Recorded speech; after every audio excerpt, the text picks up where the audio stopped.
എല്ലാവർക്കും നമസ്കാരം. PSC പ്ലസിലേക്ക് സ്വാഗതം. അപ്പോൾ LDC 2024 സ്റ്റഡി ടൈം ടേബിളിലെ 5ാമത്തെ ദിവസമാണ് ഇന്ന് നമുക്ക് പഠിക്കാനുള്ളത് കേരളത്തിലെ നദികൾ, പിന്നെ ഇന്ത്യ ജോഗ്രഫിയായി റിലേറ്റ് ചെയ്തിട്ടുള്ള ഉത്തര മഹാസമതലവും കേരളത്തിലെ വന്യജീവി സങ്കേതങ്ങളും. ഇംഗ്ലീഷ് ആൻറ്റോണിംസ് നമ്മൾ ടെലഗ്രാമിൽ തന്നിട്ടുണ്ടായിരുന്നു രാവിലെ തന്നെ അല്ലേ. പിന്നെ ഉത്തര മഹാസമതലവും നിങ്ങൾക്ക് ഇട്ട് തന്നിട്ടുണ്ടായിരുന്നു, അപ്പോൾ അത് നിങ്ങൾ പഠിച്ചിട്ടുണ്ടാവും. ഇനി നമ്മൾ നോക്കാൻ പോകുന്നത് കേരളത്തിലെ നദികളാണ്. ഇമ്പോർട്ടൻറ്റ് ടോപ്പിക്കാണ്. കുറച്ച് കാര്യങ്ങളെ നമുക്ക് പഠിക്കാനുള്ളൂ. നന്നായി പഠിച്ചു കഴിഞ്ഞാൽ ഇതിൽ നിന്നുള്ള മാർക്കൊന്നും പോവില്ല. അപ്പോൾ നമുക്ക് ക്ലാസ്സിലേക്ക് പോവാം. ആദ്യം കേരളത്തിലെ നദികളെ പറ്റി പറയുമ്പോൾ കേരളത്തിൽ എത്ര നദികളാണുള്ളത്? 44 അല്ലേ. 44 നദികളിൽ 41 നദികൾ പടിഞ്ഞാറോട്ടും 3 എണ്ണം എവിടേക്കാണ്? കിഴക്കോട്ടുമാണ്. പിന്നെ നമ്മുടെ SCERTയിലും പറയുന്ന ഒരു ഇതാണ്, എവിടെ നിന്നാണ് ഇത് ഉത്ഭവിക്കുന്നത്? കേരളത്തിലൂടെ ഒഴുകുന്ന നദികൾ ഉത്ഭവിക്കുന്നത് പശ്ചിമഘട്ടത്തിൽ നിന്നാണ്. ഇമ്പോർട്ടൻ്റ് ആണ് കേട്ടോ. അപ്പോൾ പശ്ചിമഘട്ടത്തിൽ നിന്ന് ഉത്ഭവിക്കുന്ന നദികളുടെ എണ്ണം എത്ര എന്ന് ചോദിക്കാറുണ്ട്. അപ്പോൾ അതിൻ്റെ അർത്ഥം എന്താണ്? കേരളത്തിലെ ടോട്ടൽ ആയിട്ടുള്ള നദികളുടെ എണ്ണം തന്നെയാണ് 44. പെട്ടെന്ന് നമ്മൾ പശ്ചിമഘട്ടത്തിൽ നിന്ന് ഉത്ഭവിക്കുന്നത് എന്ന് കേട്ട് മാറിപ്പോവണ്ട.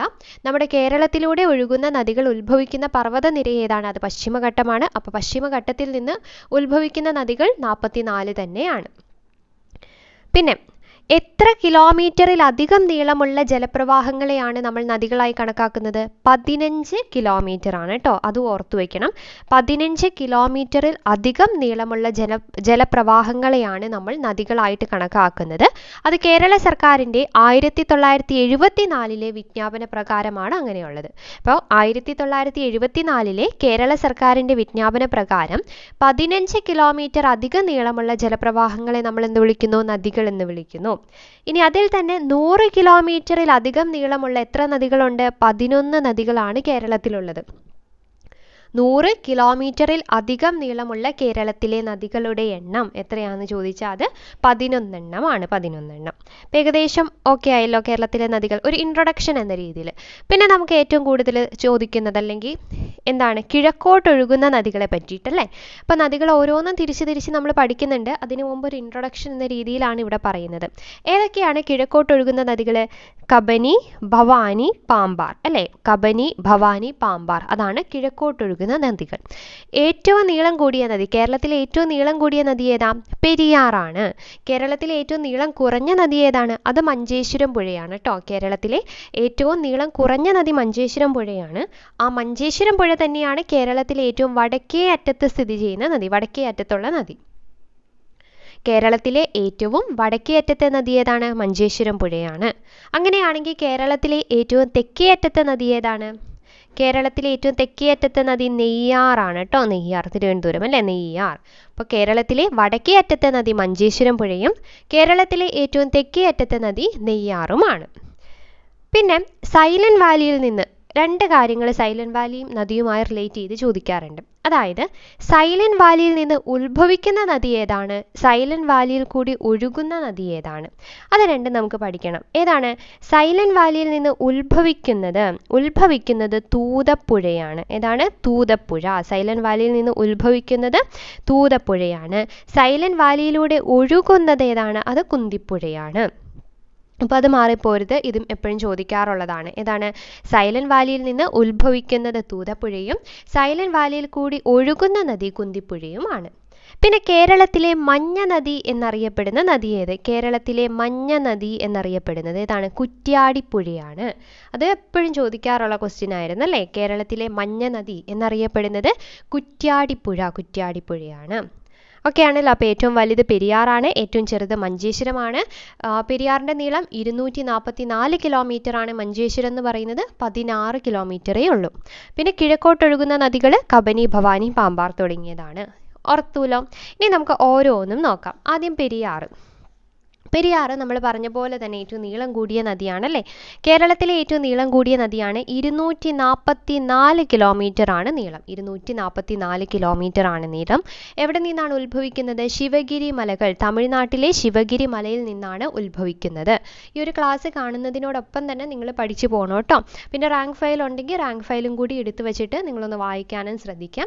ഇപ്പോൾ ഇന്ത്യയിൽ നമ്മൾ കഴിഞ്ഞ ദിവസം ഇന്ത്യ ജോഗ്രഫിയായി റിലേറ്റ് ചെയ്തിട്ട് അതിൽ ആ ഒരു ചാപ്റ്ററിൽ ഇന്ത്യയിലെ ഹിമാലയ ഹിമാലയൻ നദികൾ ഏതൊക്കെയാണ്, ഉപദ്വീപീയ നദികൾ ഏതൊക്കെയാണെന്ന് പഠിച്ചില്ലേ? അതുപോലെ തന്നെ എവിടെ നിന്ന് ഉത്ഭവിക്കുന്നു, എവിടെയാണ് പതനസ്ഥാനം, അങ്ങനെയുള്ള എല്ലാ കാര്യങ്ങളും ഈ കേരളത്തിലെ നദികളിൽ നമ്മൾ പഠിക്കേണ്ടതാണ്. അപ്പോൾ പെരിയാറെ സംബന്ധിച്ചിടത്തോളം നീളം എത്രയാണ്? 244 കിലോമീറ്റർ നീളമാണ്. ഉത്ഭവം ശിവഗിരി മല, തമിഴ്നാട്ടിലെ ശിവഗിരി മലയിലാണ്. കേരളത്തിലെ ഏറ്റവും നീളം കൂടിയ നദിയാണ് പെരിയാർ അല്ലേ? 244, കേരളത്തിലെ ഏറ്റവും നീളം കൂടിയ നദിയാണ്. കേരളത്തിൻ്റെ ജീവരേഖ എന്ന് അറിയപ്പെടുന്നതും പെരിയാറാണ്. കേരളത്തിൻ്റെ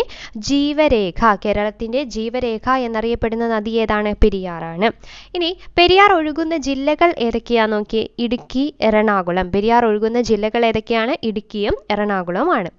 കേരളത്തിലെ ഏറ്റവും വലിയ ജലവൈദ്യുത പദ്ധതി ഏതാണ്? ഇടുക്കി. കേരളത്തിലെ ഏറ്റവും വലിയ ജലവൈദ്യുത പദ്ധതി ഏതാണ്? ഇടുക്കി ജലവൈദ്യുത പദ്ധതിയാണ്. ഈ ഇടുക്കി ജലവൈദ്യുത പദ്ധതി സ്ഥിതി ചെയ്യുന്ന നദി ഏതാണ്? പെരിയാറാണ്. ഇടുക്കി ജലവൈദ്യുത പദ്ധതി സ്ഥിതി ചെയ്യുന്ന നദി പെരിയാറാണ്. പിന്നെ ഏതൊക്കെയാണ് പെരിയാറിലെ പ്രധാന ജലവൈദ്യുത പദ്ധതികൾ? പെരിയാറിൽ സ്ഥാപിച്ചിട്ടുള്ള പ്രധാന ജലവൈദ്യുത പദ്ധതികൾ ഏതൊക്കെയാണെന്ന് നോക്കിയേ. പള്ളിവാസൽ, ചെങ്കുളം, പന്നിയാർ, നേര്യമംഗലം, ലോവർ പെരിയാർ. ഏതൊക്കെയാണ്? പള്ളിവാസൽ, ചെങ്കുളം, പന്നിയാർ, നേര്യമംഗലം, ലോവർ പെരിയാർ. അതൊക്കെയാണ് പെരിയാറിൽ സ്ഥാപിച്ചിട്ടുള്ള പ്രധാന ജലവൈദ്യുത പദ്ധതികൾ. ഏറ്റവും കൂടുതൽ ജലവൈദ്യുത പദ്ധതികളുള്ള നദിയും ഏതാണ്? പെരിയാറാണ്. ഏറ്റവും കൂടുതൽ ജലവൈദ്യുത പദ്ധതികളുള്ള നദി ഏതാണ്? പെരിയാറാണ്. നമ്മൾ എന്തൊക്കെ പറഞ്ഞു? അപ്പോൾ കേരളത്തിലെ ഏറ്റവും വലിയ ജലവൈദ്യുത പദ്ധതി ഇടുക്കി ജലവൈദ്യുത പദ്ധതിയാണ്. ഇടുക്കി ജലവൈദ്യുത പദ്ധതി സ്ഥിതി ചെയ്യുന്ന നദി പെരിയാറാണ്. പിന്നെയോ ഏറ്റവും കൂടുതൽ ജലവൈദ്യുത പദ്ധതികളുള്ള നദി ഏതാണെന്ന് ചോദിച്ചാൽ അത് പെരിയാറാണ്. ഇനി കേരളത്തിൽ ഏറ്റവും കൂടുതൽ പോഷക നദികളുള്ള നദി ഏതാണ്? പെരിയാറാണ്. കേരളത്തിലെ ഏറ്റവും കൂടുതൽ പോഷക നദികളുള്ള നദി ഏതാണ്? അതും പെരിയാറാണ്. പിന്നെ പെരിയാറിൻ്റെ ഉത്ഭവം എവിടെയാണെന്നാ പറഞ്ഞത്? ശിവഗിരി മല, തമിഴ്നാട്ടിലെ ശിവഗിരി മലയിലാണ് പെരിയാറിൻ്റെ ഉത്ഭവം. പെരിയാറിൻ്റെ പതനസ്ഥാനം എന്ന് പറയുന്നത് എവിടെയാണ്? വേമ്പനാട്ട് കായലാണ്. പതനസ്ഥാനം വേമ്പനാട്ട് കായൽ. അപ്പോൾ ഉത്ഭവം ശിവഗിരി മല, തമിഴ്നാട്. പതനസ്ഥാനം വേമ്പനാട്ട് കായലാണ്. എത്രയാണ് ഇതിൻ്റെ നീളം? 244 കിലോമീറ്റർ ആണ്. ഇനി പെരിയാറിൽ വെള്ളപ്പൊക്കം ഉണ്ടായതല്ലേ? പെരിയാറിൽ വെള്ളപ്പൊക്കമുണ്ടായ വർഷം AD 1341 കേട്ടോ. ഈ AD 1341 പെരിയാറിൽ വെള്ളപ്പൊക്കം ഉണ്ടായത് മൂലം നശിക്കാനിടയായ തുറമുഖം ഏതാണ്? അത് കൊടുങ്ങല്ലൂർ തുറമുഖമാണ്. ഏതാണ്? കൊടുങ്ങല്ലൂർ തുറമുഖം. പെരിയാറിൽ വെള്ളപ്പൊക്കം ഉണ്ടായ വർഷം AD 1341 ആണ്.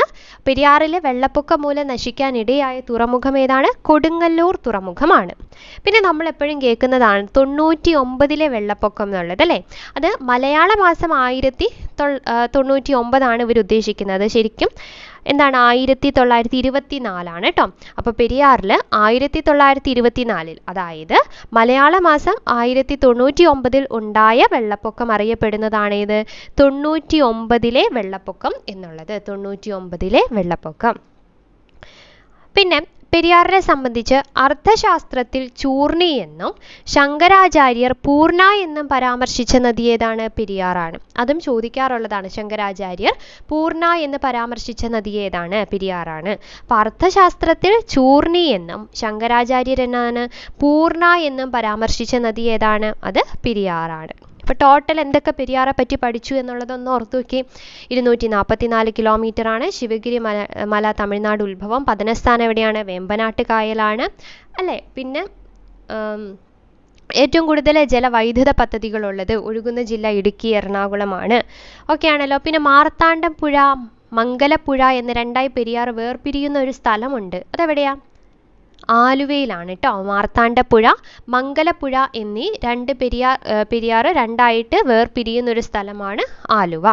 പെരിയാറിൻ്റെ തീരത്തുള്ള വന്യജീവി സങ്കേതങ്ങൾ തേക്കടിയും തട്ടേക്കാടുമാണ് കേട്ടോ. അതും കൂടി ഓർത്തു വയ്ക്കുക. തേക്കടിയും തട്ടേക്കാട് പക്ഷി സങ്കേതവും പെരിയാറിൻ്റെ തീരത്തുള്ള വന്യജീവി സങ്കേതങ്ങളാണ്. അപ്പം പെരിയാർ കഴിഞ്ഞു. ഇനി നമുക്ക് നോക്കാനുള്ളത് ഭാരതപ്പുഴ. തൊട്ടടുത്തതല്ലേ. ആകെ നീളം 209 കിലോമീറ്റർ ആണ്. ഉത്ഭവസ്ഥാനം എവിടെയാണ്? ഉത്ഭവം ആനമലയാണ്. കേരളത്തിലെ രണ്ടാമത്തെ വലിയ നദിയാണ് ഭാരതപ്പുഴ. കേരളത്തിന്റെ നൈൽ എന്നറിയപ്പെടുന്നു. ഒഴുകുന്ന ജില്ല ഏതൊക്കെയാണ്? പാലക്കാട്, തൃശ്ശൂർ, മലപ്പുറം. ഇനി ഭാരതപ്പുഴ അറബിക്കടലിൽ പതിക്കുന്ന സ്ഥലത്തെ അറിയപ്പെടുന്നത് പൊന്നാനി. ഭാരതപ്പുഴ അറബിക്കടലിൽ പതിക്കുന്ന സ്ഥലം ഏതാണ്? അത് പൊന്നാനിയാണ്. പൊന്നാനി. ചിറ്റൂരിൽ ഭാരതപ്പുഴ അറിയപ്പെടുന്ന പേരാണ് ശോകനാശിനി പുഴ. അപ്പൊ ശോകനാശിനി പുഴ എന്നറിയപ്പെടുന്നത് ഏതാണ്? ഭാരതപ്പുഴയാണ്.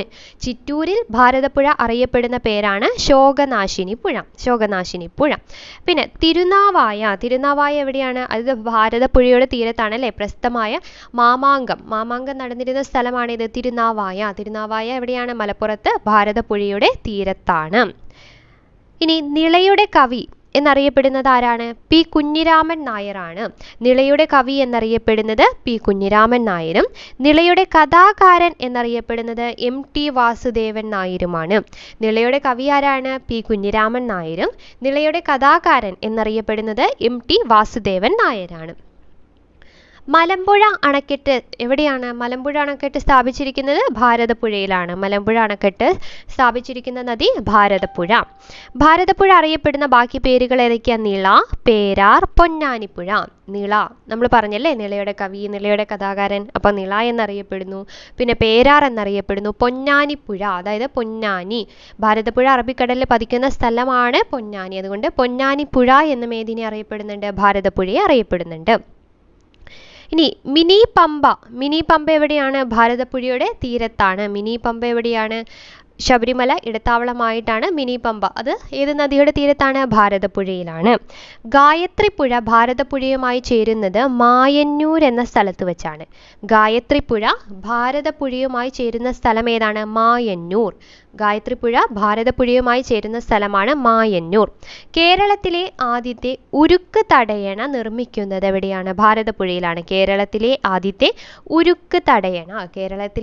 ഉരുക്ക് തടയണ നിർമ്മിക്കുന്നത് എവിടെയാണ്? ഭാരതപ്പുഴയിലാണ്. കേരളത്തിലെ ഏറ്റവും വിസ്തൃതമായ നദീതടം എവിടെയാ? അത് ഭാരതപ്പുഴയുടെ നദീതടമാണ് കേട്ടോ. അത് കുറച്ച് കേരളത്തിലും ബാക്കി തമിഴ്നാട്ടിലുമായിട്ടാണ്.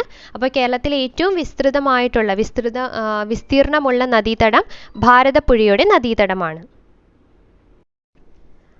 ഓക്കെ ആണല്ലോ. അപ്പോൾ ഭാരതപ്പുഴ പഠിച്ചു കഴിഞ്ഞു. എന്തൊക്കെയാണ്? ആകെ നീളം 209 കിലോമീറ്റർ ആണ്. ആനമലയിലാണ് ഉത്ഭവിക്കുന്നത് അല്ലേ. പിന്നെ ഭാരതപ്പുഴ അറബിക്കടലിൽ പതിക്കുന്ന സ്ഥലമാണ് പൊന്നാനി. ഏതൊക്കെ ജില്ലയിലൂടെ ഒഴുകുന്നത്? പാലക്കാട്, തൃശ്ശൂർ, മലപ്പുറം. പിന്നെ ഭാരതപ്പുഴയുടെ വേറെ പേരുകൾ ഏതൊക്കെയാ? നിള, പേരാർ, പൊന്നാനിപ്പുഴ. പിന്നെ ഒരു കാര്യം നമുക്കറിയാം, കേരള കലാമണ്ഡലം സ്ഥിതി ചെയ്യുന്നത് എവിടെയാണ്? ചെറുതുരുത്തി അല്ലേ. കേരള കലാമണ്ഡലം ചെറുതുരുത്തി, അത് ഭാരതപ്പുഴയുടെ തീരത്താണ്. പിന്നെ കുഞ്ചൻ നമ്പ്യാരുടെ ജന്മസ്ഥലമായ കിള്ളിക്കുറിശ്ശിമംഗലം, അതും ഭാരതപ്പുഴയുടെ തീരത്താണ്. കിള്ളിക്കുറിശ്ശിമംഗലം എവിടെയാണ്? ഭാരതപ്പുഴയുടെ തീരത്താണ്. അത് ഓർത്തു വയ്ക്കുക. പിന്നെ പറളിയിൽ വച്ചിട്ട് ഭാരതപ്പുഴയെ ചേരുന്ന പോഷക നദികളാണ് കണ്ണാടിപ്പുഴയും കൽപ്പാത്തിപ്പുഴയും. ഏതൊക്കെയാണ്? കണ്ണാടിപ്പുഴ, കൽപ്പാത്തിപ്പുഴ. അത് ഇതിലില്ല, നിങ്ങൾ ഓർത്തു വയ്ക്കണേ. പറളിയിൽ വെച്ച് ഭാരതപ്പുഴയിൽ ചേരുന്ന പോഷക നദി ഏതാണ്? കണ്ണാടിപ്പുഴ, കൽപ്പാത്തിപ്പുഴ. ഈ കണ്ണാടിപ്പുഴയെ നമ്മൾ ചിറ്റൂർ പുഴ എന്നും അറിയപ്പെടുന്നുണ്ട് കേട്ടോ. അപ്പോൾ ചിറ്റൂർ പുഴ എന്നറിയപ്പെടുന്നത് ഏതാണ്? കണ്ണാടിപ്പുഴയാണ്. പിന്നെ നിളാതീരത്തെ പ്രസിദ്ധമായ ഒരു കലാരൂപമാണ് തൊൽപ്പാവക്കൂത്ത്. അത് ഏതുമായിട്ട് അല്ലെങ്കിൽ ഏത് നദിയുമായിട്ടാണ്? നിള ഭാരതപ്പുഴയായിട്ട് റിലേറ്റ് ചെയ്തതാണ് എന്നുള്ളത് ഓർത്തു വയ്ക്കാം. ഇനി നമുക്ക് പമ്പ പഠിക്കാം അല്ലേ. പമ്പ എന്ന് പറയുന്നത് 176 കിലോമീറ്റർ ആണ് ആകെ നീളം. ഉത്ഭവം എവിടെയാണ്? പുളിച്ചിമല, പീരുമേട് പീഠഭൂമിയിലെ പുളിച്ചിമലയാണ്. പമ്പ പുളിച്ചിമല 176 കിലോമീറ്റർ. കേരളത്തിലെ ഏറ്റവും നീളം കൂടിയ മൂന്നാമത്തെ നദിയാണ് അല്ലെ. ആദ്യം നമ്മൾ പെരിയാർ 244, ഭാരതപ്പുഴ 209, പമ്പ എത്രയാ? 176. അപ്പോൾ കേരളത്തിലെ ഏറ്റവും നീളം കൂടിയ മൂന്നാമത്തെ നദിയാണ് പമ്പ. പമ്പയുടെ പതനസ്ഥാനം വേമ്പനാട്ട് കായലാണ്. പെരിയാർ നമ്മൾ പഠിച്ചുല്ലോ, വേമ്പനാട്ട് കായലാണ്. അപ്പോൾ പമ്പ എവിടെയാണ്? പമ്പയുടെ പതനസ്ഥാനം വേമ്പനാട്ട് കായലാണ്. പമ്പാ നദി ഒഴുകുന്നത് പത്തനംതിട്ട, ഇടുക്കി, ആലപ്പുഴ. എവിടെയൊക്കെയാണ്? പത്തനംതിട്ട, ഇടുക്കി, ആലപ്പുഴ. പമ്പാ നദി ഒഴുകുന്നത് പത്തനംതിട്ട, ഇടുക്കി, ആലപ്പുഴ. ഇനി ശബരിമല സ്ഥിതി ചെയ്യുന്ന നദീതീരമാണ് പമ്പ അല്ലെ. ദക്ഷിണ ഭഗീരഥി എന്നറിയപ്പെടുന്ന നദി ഏതാണ്? അതും പമ്പയാണ്. പ്രാചീന കാലത്ത് ബാരിസ് എന്നറിയപ്പെട്ടിരുന്ന നദി ഏതാണ്? പമ്പയാണ്. പിന്നെ തിരുവിതാംകൂറിലെ ജീവനാഡി എന്നറിയപ്പെട്ടിരുന്ന നദി ഏതാണ്? തിരുവിതാംകൂറിലെ ജീവനാഡി എന്നറിയപ്പെട്ടിരുന്നത് പമ്പയാണ്. തിരുവിതാംകൂറിലെ. കേരളത്തിന്റെ ജീവരേഖ എന്നറിയപ്പെടുന്ന നദി ഏതാ? അത് പെരിയാറാണ് കേട്ടോ, മാറിപ്പോരുത്. കേരളത്തിന്റെ ജീവരേഖ എന്നറിയപ്പെടുന്നത് പെരിയാറും തിരുവിതാംകൂറിലെ ജീവനാഡി എന്നറിയപ്പെടുന്നത് പമ്പയുമാണ്. പമ്പയുടെ ദാനം എന്നറിയപ്പെടുന്ന സ്ഥലമാണ് കുട്ടനാട്. പമ്പയുടെ ദാനം എന്നറിയപ്പെടുന്ന സ്ഥലം ഏതാണ്? കുട്ടനാട്. അച്ചൻ കോവിലാർ പമ്പാ നദിയിൽ ചേരുന്ന സ്ഥലം ഏതാണ്? വീയപുരം. അച്ചൻ കോവിലാർ പമ്പാ നദിയിൽ ചേരുന്നത് വീയപുരമാണ്. വീയപുരം ആ സ്ഥലമാണ് വീയപുരം. പന്തളം പട്ടണത്തെ ചുറ്റിയൊഴുകുന്ന നദിയാണേത്? ഈ അച്ചൻ കോവിലാർ എന്ന് പറയുന്നത്. പന്തളം പട്ടണത്തെ ചുറ്റിയൊഴുകുന്ന നദിയാണ് അച്ചൻ കോവിലാർ.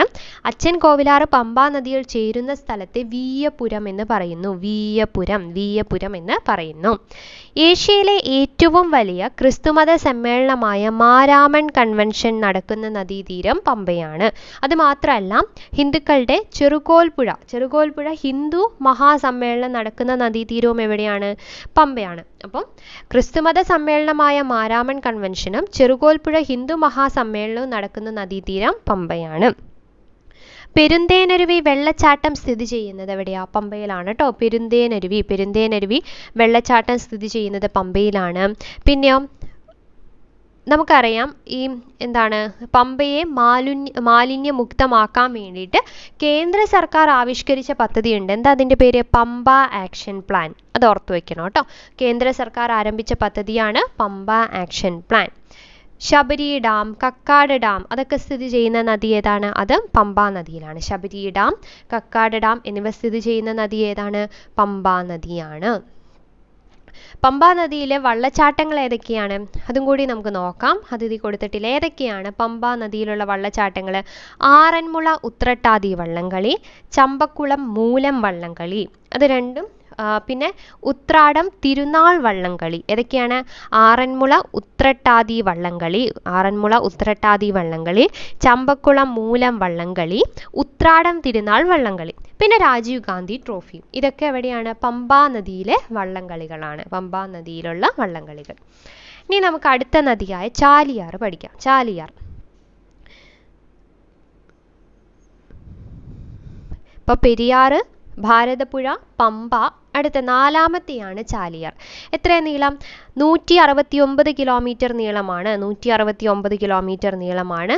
ഉത്ഭവസ്ഥാനം ഇളമ്പലേരി കുന്നുകളാണ്. കേരളത്തിലെ ഏറ്റവും നീളം കൂടിയ നാലാമത്തെ നദിയാണ് അല്ലേ? നാലാമത്തെ നദിയാണ്. അപ്പം ആദ്യം പെരിയാർ എത്രയായിരുന്നു? 244, ഭാരതപ്പുഴ 209, പിന്നെ പമ്പ 176, ചാലിയാർ നാലാമത്തെ അല്ലെ? ചാർന്ന് ഓർത്താൽ മതി. നാലാമത്തെയാണ്. 169 കിലോമീറ്റർ ആണ് നീളം. ബേപ്പൂർ പുഴ എന്നറിയപ്പെടുന്ന നദിയാണ് ചാലിയാർ. ബേപ്പൂർ പുഴ എന്നറിയപ്പെടുന്നു. ചാലിയാർ ഒഴുകുന്ന ജില്ല ഏതൊക്കെയാണ്? വയനാട്, മലപ്പുറം, കോഴിക്കോട്. ചാലിയാർ ഒഴുകുന്ന ജില്ല ഏതൊക്കെയാണ്? വയനാട്, മലപ്പുറം, കോഴിക്കോട്. അത് പതിക്കുന്നത് അറബിക്കടലിലാണ്. എവിടെയാണ്? അറബിക്കടലിൽ.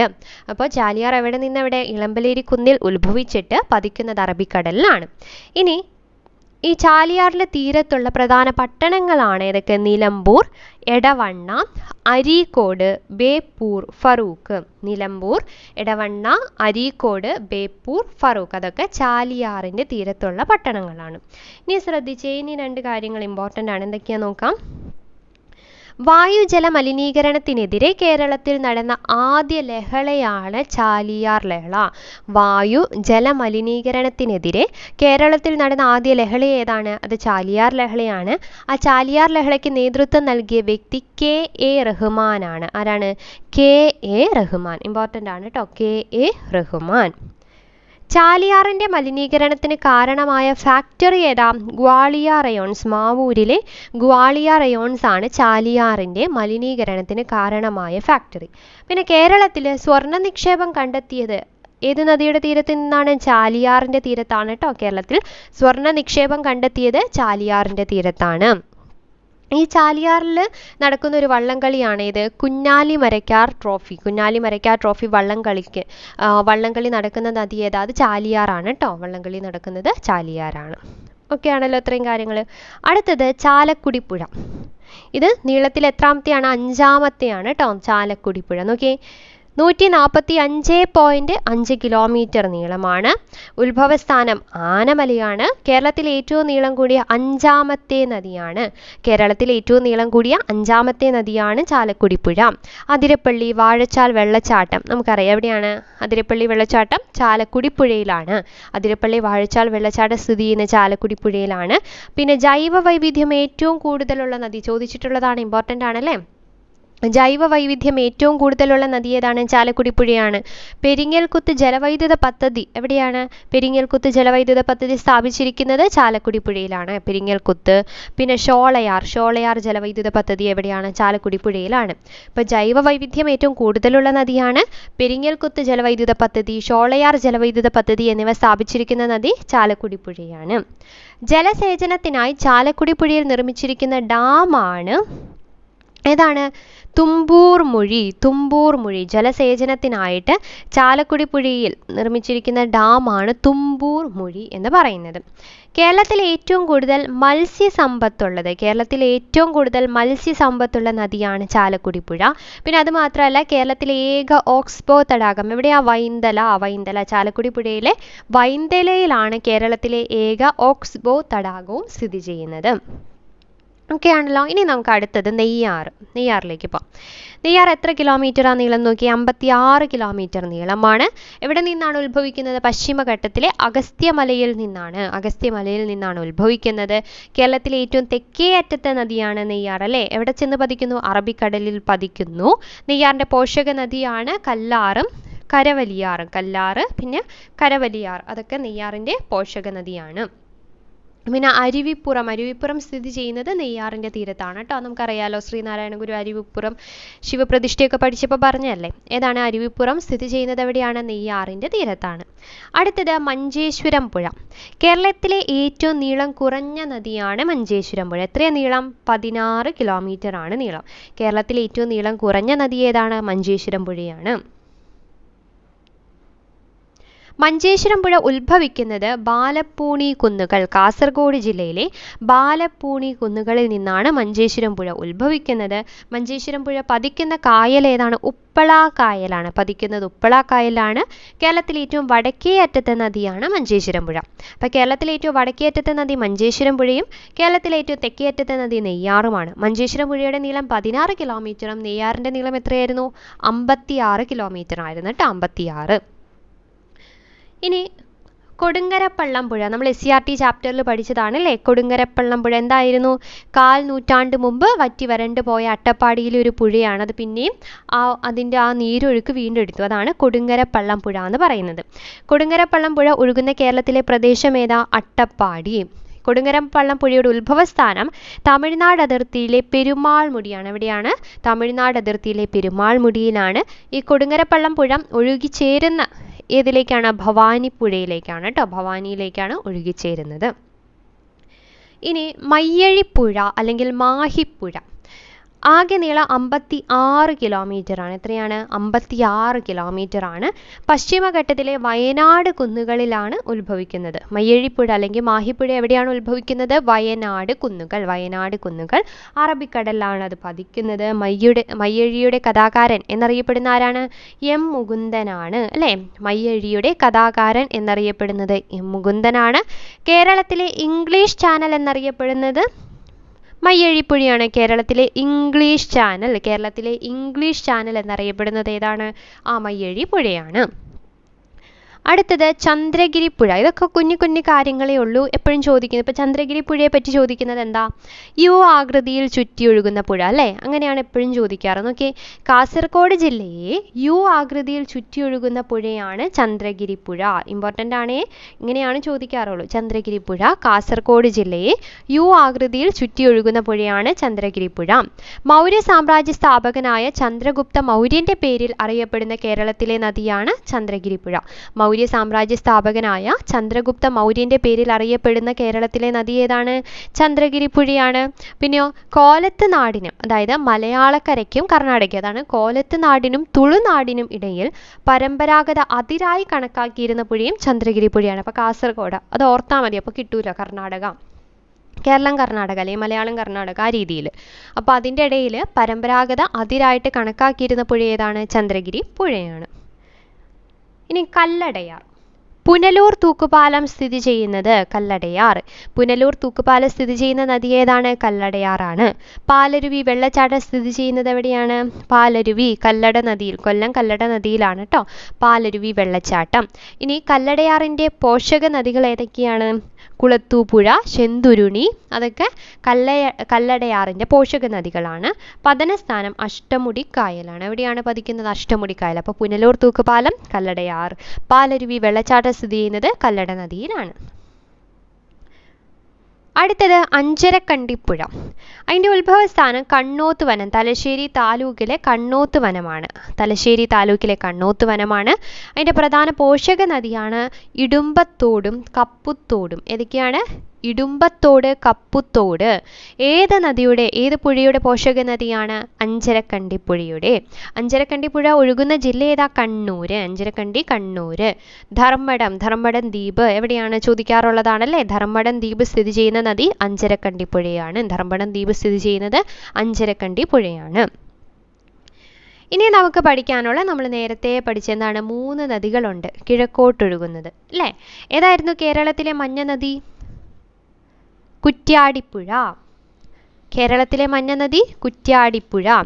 ഇതിൽ നിങ്ങൾ ഇപ്പോൾ പെരിയാർ എവിടെ ഉത്ഭവിക്കുന്നു, എവിടെ പതിക്കുന്നു, അങ്ങനെ ഒന്ന് എഴുതി വെക്കണം കേട്ടോ. എല്ലാത്തിൻ്റെയും നമ്മൾ പഠിക്കുന്ന എല്ലാത്തിൻ്റെയും. ഇപ്പോൾ പെരിയാർ ആണെങ്കിൽ ശിവഗിരി മലയിൽ ഉത്ഭവിക്കുന്നു, ഉത്ഭവം പതനം, ആ രീതിയിൽ എഴുതി വെച്ചാൽ മതി. ശിവഗിരി മല, പതനം വേമ്പനാട്ട് കായൽ, പിന്നെ എത്ര കിലോമീറ്റർ നീളമുണ്ട് എന്നുള്ളത് ആ കറക്റ്റ് 244, 209 അങ്ങനെ കറക്റ്റായിട്ട് എഴുതി വെച്ചാൽ മതി. 1, 2, 3, 4 പ്ലേസിനനുസരിച്ച്. ഇനി കിഴക്കോട്ടൊഴുകുന്ന നദികൾ 3 എണ്ണം ഉണ്ട്. ഏതൊക്കെയായിരുന്നു? കബനി, ഭവാനി, പാമ്പാർ. അതും കൂടി നമുക്ക് നോക്കാം. കബനിയിൽ കേരളത്തിലെ നീളം 56.6 കിലോമീറ്റർ, ആകെ നീളം 240 കിലോമീറ്ററുമാണ്. കബനി നദിയുടെ കേരളത്തിലെ നീളം എത്രയാ? 56.6, ആകെ നീളം 240ഉമാണ്. അപ്പോൾ ഈ 3 എണ്ണത്തിൽ നമ്മൾ അങ്ങനെയാട്ടോ പഠിക്കുന്നത്. അതായത് കേരളത്തിലെ നീളവും പഠിക്കും, ആകെ നീളവും പഠിക്കും. ഇനി കിഴക്കോട്ടൊഴുകുന്ന നദികളിൽ ഏറ്റവും വലിയ നദിയാണ് കബനി അല്ലേ. കേരളത്തിൽ കിഴക്കോട്ടൊഴുകുന്ന നദികളിൽ ഏറ്റവും വലിയ നദി ഏതാണ്? കബനിയാണ്. കബനിയുടെ മറ്റു പേരാണ് കപില. കപില എന്നറിയപ്പെടുന്നതും കബനിയാണ് കേട്ടോ. കബനി അറിയപ്പെടുന്ന മറ്റു പേര് ഏതാണ്? കപില. ഉത്ഭവിക്കുന്നത് വയനാടിലെ തൊണ്ടാർമുടിയിലാണ്. എവിടെയാണ് ഉത്ഭവിക്കുന്നത്? വയനാടിലെ തൊണ്ടാർമുടിയിലാണ് ഉത്ഭവിക്കുന്നത്. പതിക്കുന്നത് കർണാടകയിലെ കാവേരി. ഓക്കെ, പതിക്കുന്നത് എവിടെയാണ്? പതനസ്ഥാനം കാവേരി, കർണാടക. ബാണാസുര സാഗർ ഡാം സ്ഥിതി ചെയ്യുന്നത് ചോദിക്കാറുള്ളതാണ്. ബാണാസുര സാഗർ ഡാം സ്ഥിതി ചെയ്യുന്ന നദി എവിടെയാ? കബനി നദിയിലാണ്. കുറുവ ദ്വീപ് സ്ഥിതി ചെയ്യുന്ന നദി ഏതാണ്? കബനി നദിയാണ്. അപ്പോൾ ബാണാസുര സാഗർ ഡാം സ്ഥിതി ചെയ്യുന്നു, കുറുവ ദ്വീപ് സ്ഥിതി ചെയ്യുന്നതും കബനി നദിയിലാണ്. കേരളത്തിൽ നിന്ന് ഉത്ഭവിച്ച് കർണാടകയിലേക്ക് ഒഴുകുന്ന ഏക നദി ഏതാണ്? കബനി നദിയാണ്. കേരളത്തിൽ നിന്ന് ഉത്ഭവിച്ച് കർണാടകയിലേക്ക് ഒഴുകുന്ന ഏക നദി ഏതാണ്? കബനി നദിയാണ്. കബനി നദിയുടെ തീരത്ത് സ്ഥിതി ചെയ്യുന്ന ദേശീയോദ്യാനമാണ് നാഗർഹോൾ ദേശീയോദ്യാനം, കർണാടക.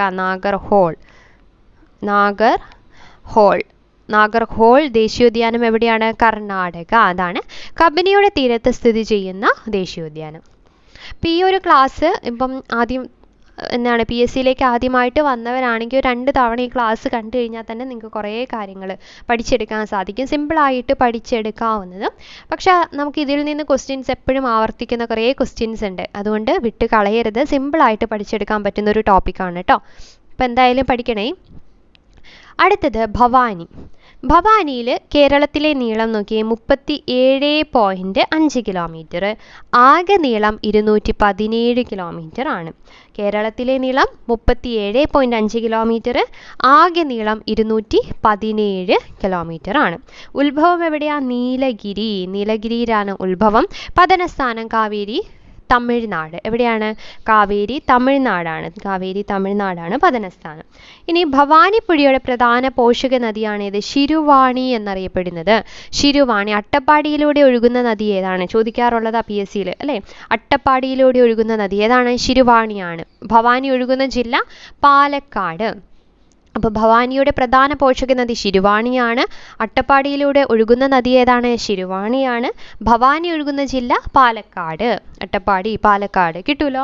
ഇനി ഭവാനിയുടെ മറ്റ് പേരാണ് വരയാർ എന്നറിയപ്പെടുന്നത്. ഭവാനിയുടെ പേരല്ല, മറ്റൊരു പോഷക നദിയാണ് ഏത്? വരയാർ. വരയാർ ഭവാനിയുടെ മറ്റൊരു പോഷക നദിയാണ് വരയാർ. ശിരുവാണി പ്രധാന പോഷക നദിയാണ്. അതല്ലാതെയുള്ള വേറൊരു പോഷക നദി ഏതാണ്? വരയാർ. വരയാർ. ഓക്കെ. തമിഴ്നാട്ടിലെ കോയമ്പത്തൂരിലേക്ക് ശുദ്ധജലം എത്തിക്കുന്ന കേരളത്തിലെ അണക്കെട്ടാണ് ശിരുവാണി അണക്കെട്ട്. തമിഴ്നാട്ടിലെ കോയമ്പത്തൂരിലേക്ക് ശുദ്ധജലം എത്തിക്കുന്ന കേരളത്തിലെ അണക്കെട്ട് ഏതാണ്? ശിരുവാണി അണക്കെട്ടാണ്. പിന്നെ മുക്കാലി തടയണ സ്ഥിതി ചെയ്യുന്ന നദി. മുക്കാലി തടയണ സ്ഥിതി ചെയ്യുന്ന നദി എവിടെയാണ്? ഭവാനിയാണ് കേട്ടോ. ഭവാനി പുഴയാണ്. ഓക്കെ ആയാലോ? അപ്പം കബനി, ഭവാനി. അടുത്തതാണ് പാമ്പാർ. പാമ്പാർ കേരളത്തിലെ നീളം നോക്കി 25 കിലോമീറ്ററും ആകെ നീളം 31 കിലോമീറ്ററുമാണ്. എവിടെ ഉത്ഭവിക്കുന്നത്? ദേവികുളം താലൂക്കിലെ ബെൻമൂർ എന്ന് പറയുന്ന സ്ഥലത്താണ്. ബെൻമൂർ. എവിടെയത്? ദേവികുളം താലൂക്ക്, ഇടുക്കി ജില്ലയിലാണ് കേട്ടോ. പതനസ്ഥാനം കാവേരി തമിഴ്നാട്. ചിന്നാർ വന്യജീവി സങ്കേതത്തിലൂടെ ഒഴുകുന്ന നദി ഏതാണ്? ചോദിക്കാറുള്ളതാണ്. ഏതാണ്? പാമ്പാറാണ്. ചിന്നാർ പാമ്പാർ. കണക്ട് ചെയ്യാലോ. അപ്പൊ ചിന്നാർ വന്യജീവി സങ്കേതത്തിലൂടെ ഒഴുകുന്ന നദി ഏതാണ്? പാമ്പാറാണ്. പിന്നെ കേരളത്തിൽ കിഴക്കോട്ട് ഒഴുകുന്ന ഏറ്റവും ചെറിയ നദി ഏതാ? പാമ്പാറാണ്. കേരളത്തിൽ കിഴക്കോട്ട് ഒഴുകുന്ന ഏറ്റവും വലിയ നദി ഏതായിരുന്നു? കബനിയായിരുന്നു. അപ്പോൾ കേരളത്തിൽ കിഴക്കോട്ട് ഒഴുകുന്ന ഏറ്റവും ചെറിയ നദി ഏതാണ്? പാമ്പാറാണ്. പിന്നെ തൂവാനം വെള്ളച്ചാട്ടം സ്ഥിതി ചെയ്യുന്നത്. തൂവാനം വെള്ളച്ചാട്ടം സ്ഥിതി ചെയ്യുന്ന നദി പാമ്പാറാണ്. പാമ്പാറിന്റെ മറ്റൊരു പേരാണ് തലയാർ. പാമ്പാറിന്റെ മറ്റു പേരേതാണ്? തലയാർ. തൊട്ട് മുമ്പ് നമ്മൾ വരയാർ പഠിച്ചു. വരയാർ എന്ന് പറയുന്ന ഭവാനിയുടെ ഒരു പോഷക നദിയാണ് കേട്ടോ. വരയാർ മാറിപ്പോരുത്. പാമ്പാറിന്റെ മറ്റു പേരാണ് തലയാർ എന്ന് പറയുന്നത്. ഇത്രയും കാര്യമാണ് പ്രധാനപ്പെട്ട് നമുക്ക് നദികൾ എന്ന രീതിയിൽ പഠിക്കാനുള്ളൂ. ഇനി ഇതൊന്നും അല്ലാതെ ഓരോരോ പോയിന്റ്സ് ആയിട്ട് റിലേറ്റ് ചെയ്തിട്ട് ഇപ്പം നമ്മൾ മഞ്ഞ നദി എന്ന് പറഞ്ഞില്ലേ, അതുപോലെ കേരളത്തിലെ മഞ്ഞ നദി ഏതാണ്? കുറ്റ്യാടിപ്പുഴയാണ്. അങ്ങനെയുള്ള കുറച്ച് കാര്യങ്ങളുണ്ട്. അത് നമുക്ക് ക്വസ്റ്റ്യൻ ഇടുമ്പോൾ അതിലേക്ക് ചെയ്യാം കേട്ടോ. അതിൽ പിന്നെ ഓരോ വന്യജീവി സങ്കേതം പഠിക്കുമ്പോൾ കുറച്ചും കൂടി നമുക്ക് പഠിക്കാനുണ്ട്. ഇപ്പം ഏതാണ്? ആറളം വന്യജീവി സങ്കേതത്തിലൂടെ ഒഴുകുന്ന നദി ഏതാണ്? ചീങ്കണ്ണിപ്പുഴയാണ്. അപ്പോൾ അതൊക്കെ നമുക്ക് അല്ലാതെ വന്യജീവി സങ്കേതം പഠിക്കുമ്പോൾ പഠിക്കാം. അപ്പോൾ അതിന് മുന്നേ ആയിട്ട് ഈ നദികൾ എന്ന പാർട്ട് നിങ്ങൾ നന്നായി പഠിക്കുക കേട്ടോ. ഇന്ന് രാത്രി എക്സാമിന് മുന്നേ തന്നെ എല്ലാവരും നന്നായി പഠിക്കുക. എക്സാം എല്ലാവരും എഴുതണം കേട്ടോ. ഓരോ ദിവസവും പഠിക്കുന്ന കാര്യങ്ങൾ അന്ന് തന്നെ ആ തരുന്ന കാര്യങ്ങൾ അന്ന് തന്നെ പഠിച്ചു തീർക്കുകയും രാത്രി എക്സാമും എഴുതി എത്ര മാർക്ക് കിട്ടി, എവിടെയാണ് മാർക്ക് പോയത് എന്നൊക്കെ അനലൈസ് ചെയ്തിട്ട് വേണം കിടന്നുറങ്ങാനായിട്ട്. അപ്പോൾ നാളത്തേക്കുള്ളതും എക്സാം കഴിഞ്ഞിട്ട് ഞാൻ നമ്മുടെ ടെലഗ്രാമിലും അതോടൊപ്പം തന്നെ വാട്സപ്പ് ചാനലിലും ഇടുന്നതാണ്. അതും നിങ്ങൾ റാങ്ക് ഫയലോ SCRT ഒക്കെ വെച്ചിട്ടൊന്ന് നോക്കാനും ശ്രദ്ധിക്കാം. ഓക്കെ, നാളെ എന്തൊക്കെ പഠിക്കാനുണ്ട് എന്നുള്ളത്. നാളെയും ഇന്ത്യ ജോഗ്രഫിയിൽ കുറച്ച് ഇതുപോലെ നമുക്ക് പഠിക്കാനുണ്ട്. അത് കഴിഞ്ഞിട്ട് നമ്മൾ അടുത്ത ദിവസം മുതൽ റിവിഷൻ കഴിഞ്ഞിട്ടുള്ള അടുത്ത ദിവസം മുതൽ നമ്മൾ അടുത്ത കെമിസ്ട്രിയിലേക്ക് കിടക്കുവാണ്. അപ്പോൾ അതിന് മുമ്പ് കുറച്ച് ടോപ്പിക്ക് ഇങ്ങനെ പഠിക്കണം. SCRT അല്ലാതെ കുറച്ച് ടോപ്പിക്കും കൂടി ഇങ്ങനെ പഠിക്കാറുണ്ട്. അതുകൊണ്ടാണ് ഇത് തരുന്നത് കേട്ടോ. അപ്പോൾ നമ്മുടെ ചാനൽ ഇതുവരെ സബ്സ്ക്രൈബ് ചെയ്യാത്തവരുണ്ടെങ്കിൽ സബ്സ്ക്രൈബ് ചെയ്യുക. വീഡിയോ ഇഷ്ടമാവുകയാണെങ്കിൽ ലൈക്ക് ചെയ്യാനും മറക്കരുത്. ഈ ചാനൽ നിങ്ങളുടെ കൂട്ടുകാർക്കൊന്ന് ഷെയർ ചെയ്ത് കൊടുക്കുകയും ചെയ്യുക. അടുത്ത ക്ലാസ്സിൽ വീണ്ടും കാണാം. It's me Athira signing off.